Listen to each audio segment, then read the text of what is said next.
responsibility for where you're at and the things you do. What that will do, it will put you in the 5% of the world that take responsibility. What an opportunity. And what I say to them is, you don't need a degree to do that. You don't need to go to school to do that. You don't need to be rich to do that. You don't need to be white to do that, black to do that, Indian to do that, pink to do that, green to do that. You don't need to be a male to do that or a female to do that. You just need to be you. And I'm talking to myself right now more than anyone because that was the realization I had as the huge opportunity that I actually have in the world. If I just am part of that 5% that takes responsibility for the things that I say that I'm going to do, and I go out and I do them, and then I learn from what I did, and the mistakes I made, and the things that worked, and I do it again, and I take responsibility for where I stand in my life, I'm going to create a change. Why? Because my competition, who the other 95% out there, aren't going to do that. And I related it back to salespeople.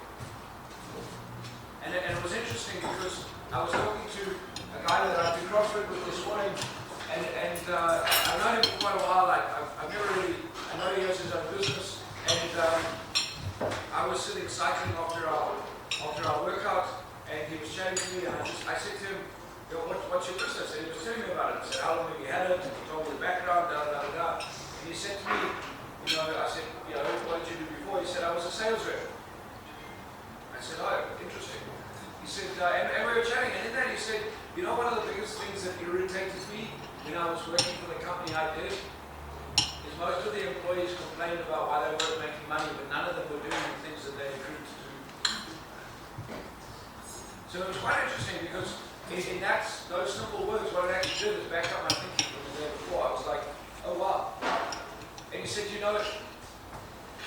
Barry, I was a good sales rep. I said, why? He said, very simply, because I made all my calls, I called all my customers, I did what I said I was going to do.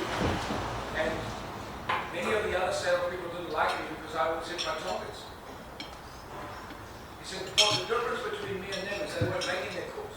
They were making excuses why they couldn't make their calls, finding reasons why they couldn't get things done. So I don't know about you, but that was pretty profound in my brain. Very simple, but profound. And the realization was, is if I just take responsibility for where I am in life and what I do and where I am in my business and how I do it and what decisions I make and what actions I have to undertake and how quickly and efficiently I can do them, I will stay in the top 5% of the world.